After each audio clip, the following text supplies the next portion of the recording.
I, 25, male, don't get along with my stepdad, Rick, 52, male, and never have.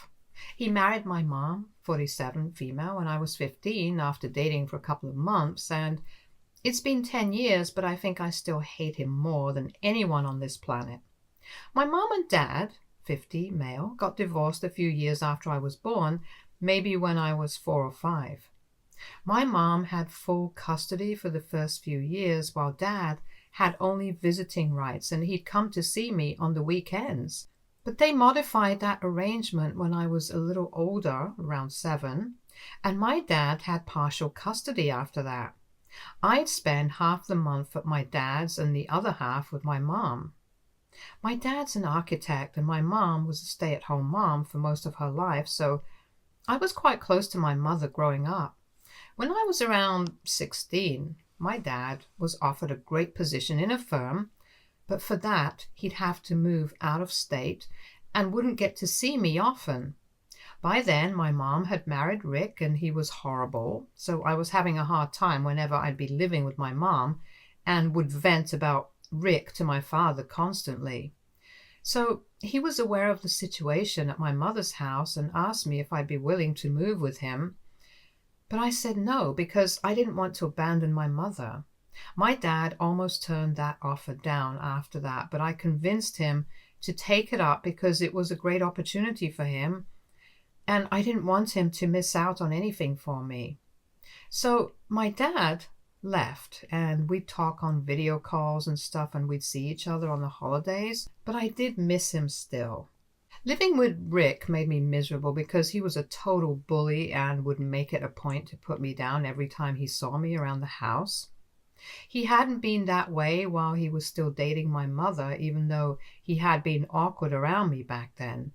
But after they got married, he turned into a completely different person, and I think it was probably because he wanted me out of their lives and was trying to make it as difficult as possible for me to stay with them. But I wasn't going to abandon my mother, so I just kept my head down and tried to ignore him, even fighting with him whenever I thought I couldn't ignore it, but I didn't leave. And he wasn't just horrible to me, but he was also cruel to my mom. He would push her around like she was nothing, and my mom would let him walk all over her.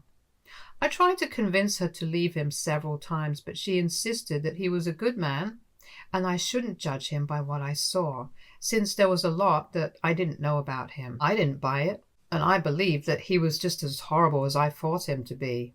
He was also pretty jealous of my dad, and it was quite evident because he didn't allow my mother to keep anything from her previous relationship with my father. He told her to burn everything, but she didn't and kept it all in the attic instead. He was extremely insecure, and it would just become very obvious whenever my dad was in town to visit for the holidays or my birthday. And he'd bring expensive gifts for me along with him, which I would parade around the house just to rub salt in his wounds and make him feel even more insecure.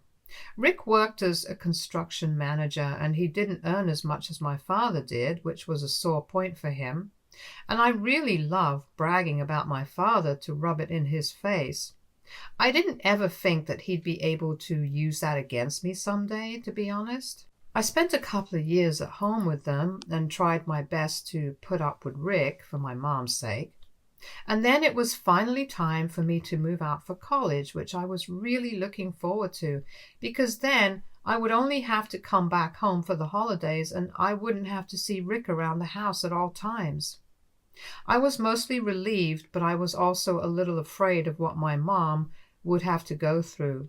But I couldn't just give up on college, and I knew that I had to go. I decided that I would come back home every other weekend to make sure that my mom was doing all right. But I didn't tell her about this plan because I wanted it to be a surprise. The day that I left for college, my mom was very emotional, and we had a tearful goodbye, while Rick couldn't stop smiling and even handed me some cash as a gift. It couldn't be more obvious that he was really happy to see the last of me. My father was the one paying for me to go to college, so I wasn't too worried and went away without a care. I did visit home periodically on alternate weekends to check up on my mother for the first couple of months as I'd planned. But after a while, my mom told me not to visit unless it was the holidays because my coming back around repeatedly really got on Rick's nerves. And then she told me something that was incredibly painful to hear back then, and it still hurts now. She told me that Rick would mostly be in a bad mood whenever I was around, and that meant that he would be awful to her as well. But when I was not around, he seemed to be a perfectly pleasant and reasonable guy. So now she wanted me to reduce my visits because she thought that I was the problem and made it sound like they would be better off without me. It felt bad, and I was really depressed for a while after that. But I made up my mind that I was not going to go back home until Christmas at the very least. I even spent my Thanksgiving break away from home in a hotel since it was a shorter break. I told my dad about it and he was really pissed, but I told him not to talk to my mom about it because if I was a problem for her, then I would just clear out and I was fine with it. I did keep in touch with my mom, but our conversations were just not the same anymore, and after a while it just stopped out of nowhere. So when I finally did go back home for Christmas, I wasn't too excited to see my mom. I thought that she would be pleased to see me back home, but when I showed up, she actually seemed alarmed. Before either of us could say anything, a guy I didn't recognize walked out of the door and thanked my mom for lunch and left. I was really confused, and then my mom explained to me that he was a tenant because Rick had given up the first floor for rent. We lived in a 2-story house and the first floor had always been mine, so I knew that meant that Rick had given up my room for rent. She let me in and told me that she could explain everything, but I need to be patient. I was upset, and I started feeling even worse when I entered the living room and I saw Rick drinking on the couch. He made a face when he saw me, and I lost my cool and confronted him about the room. Very nonchalantly, he informed me that since I didn't live here anymore and I was an adult, he didn't think that it was necessary for him to keep the room empty for me and had put it to use by renting it out so he could make some extra cash. I called him an idiot and then asked him if he had even considered where I would stay when I came back home. He smiled at me, which pissed me off even more, and told me that since my dad was so wealthy, he was sure that he would make some arrangements for me and wouldn't let me live on the street, so there was no reason for me to get so worked up over nothing.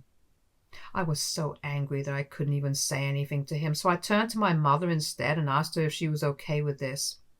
And she said nothing. She just hung her head and said nothing. And that was pretty much the last straw for me. I was about to fight with Rick and demand my room back, but at the end of the day, I didn't think there was a point in doing that, and I didn't want to waste my breath. So I just took my stuff and walked out of the house. I expected my mother to come after me, but she didn't even do that. And I could hear the two of them arguing inside the house while I waited for a cab. I couldn't make out exactly what they were saying, but my mom sounded angry, which was a relief because at least she was saying something. But after that incident, I pretty much made up my mind that I was never going to go back there. I tried for years to be there for my mom, and if she couldn't value that, then it was her loss. That day was the last time I ever saw my mother or Rick, for that matter, and once I got into the cab, I never looked back again because I was just done with my mother then. After that, I talked to my dad about what happened, and he told me that from then onwards, I could just visit him whenever I needed to go back home. And that's what I used to do every holiday. I would fly out to him, and once I graduated, I moved in with my dad. He got me my first internship and eventually my first job. I still live with him, and he's pretty much the only family I have now. I stopped speaking to my grandparents around the same time as my mother, and it was easy because we were never really that close. My dad's parents had both passed away when I was really little, so I never really got to know them, and now my dad is all I have for my family, and he can say the same for me too. We aren't sad about it, it's just what it is, and we've accepted it. To be honest, we're pretty content living with each other because he's my best friend, and I honestly couldn't have asked for a better father. Things have been going great until last week when my mother finally reached out to me after almost 7 years of not being in touch. She reached out to me on Facebook and told me that she needed to talk to me because it was an emergency and she really needed my help. She told me to come visit her as soon as possible because this wasn't something she could discuss online. So I responded to her and told her that I didn't even live in the same city as them anymore and it wasn't possible for me to visit her. So then she told me that it would be okay even if I just called her and gave me her number, but I told her that I wasn't interested in whatever she had to say and left it at that. She didn't stop trying and kept texting me for the next couple of days, but I still didn't reply. So she finally sent me a text telling me what had happened and why she needed my help. Apparently, she and Rick had taken a huge personal loan of about $80,000 from Rick's boss and had told him that they needed it to pay for my tuition. And now that so many years had passed, his boss was finally asking them to return the money. But it was a huge amount and they couldn't just give him that money, so now they needed me to pretend to be sick or something so that his boss would sympathize with them and wouldn't sue them since they had signed paperwork and everything for the loan and had promised to pay him back with interest. It was an insane plan and I didn't want to play any part in it. Even if I had been on good terms with my mother and Rick, I wouldn't have agreed to this, and that's exactly what I told her. She didn't reply to that for a couple of days, but then a few days ago she texted me again and told me that she was in my city and that she needed to see me. I was shocked that she was going to such extreme lengths, but I guess it figured because she was in a lot of trouble and she was counting on me to bail her out. I told her that I was not going to come and meet her because I really wanted no part of this. It all just sounded really shady and dangerous, and if she really wanted to be out of trouble, then she should just agree to pay back the amount in installments eventually and hope that Rick's boss is fine with that. But she texted me and actually said that even if I didn't want to help her out with the plan, she was okay with it. But she just wanted to see me one last time since she'd come all the way here and couldn't leave without at least meeting me once. I was aware that she was bluffing, but I still agreed to meet her for lunch because I wanted to see her, and I did miss her a lot. Yesterday we finally met and it was quite emotional for the first couple of minutes, but she ruined it by bringing up the loan and her plan within half an hour, and I was so exasperated that I didn't even entertain any of it and just left without a word. She kept calling my name, but I walked away quickly, got into my car, and drove back home as fast as I could. I regretted even giving it a shot, and it was kind of my fault for meeting her, even though I knew that she was bluffing, so that's on me. But I don't think I have anything else to feel bad about, and neither does my dad. My mother, however, does not share the same opinion as us.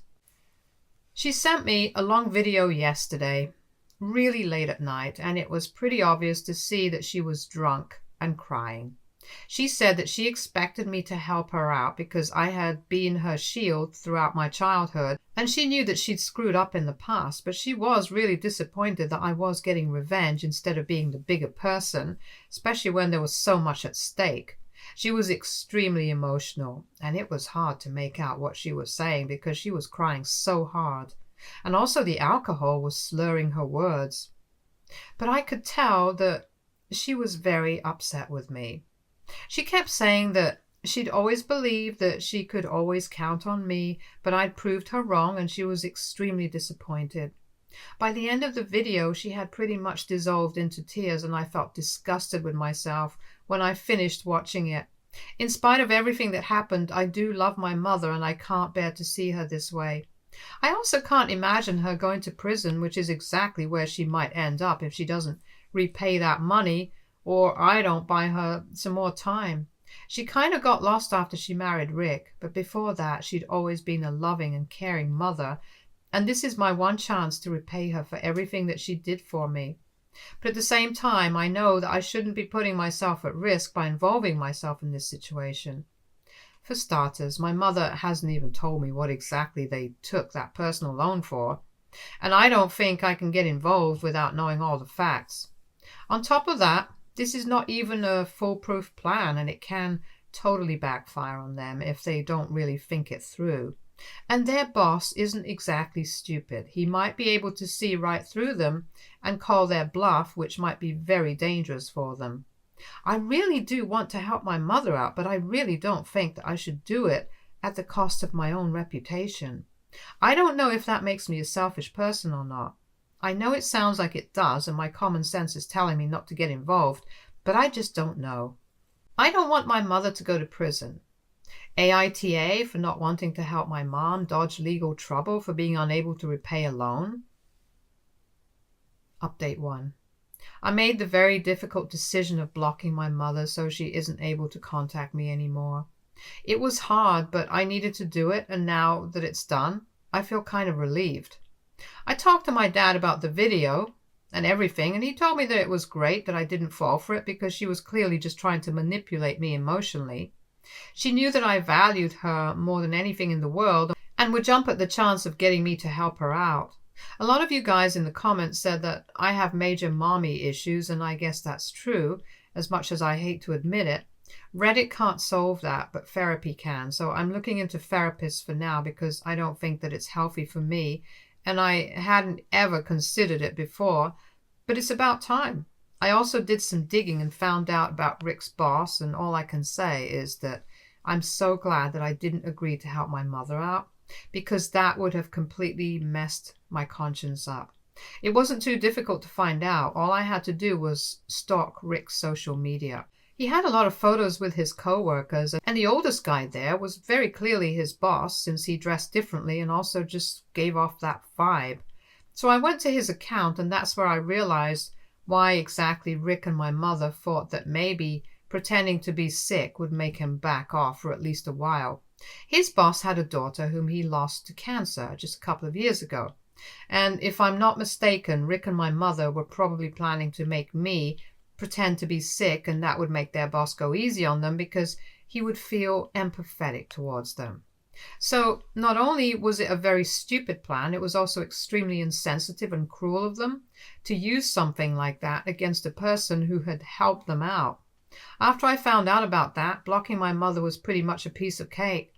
I didn't know whose idea it was, but whoever came up with that was a disgusting human being, and whoever agreed to it was even more disgusting.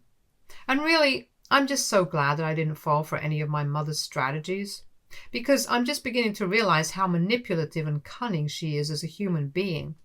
I never needed to protect her.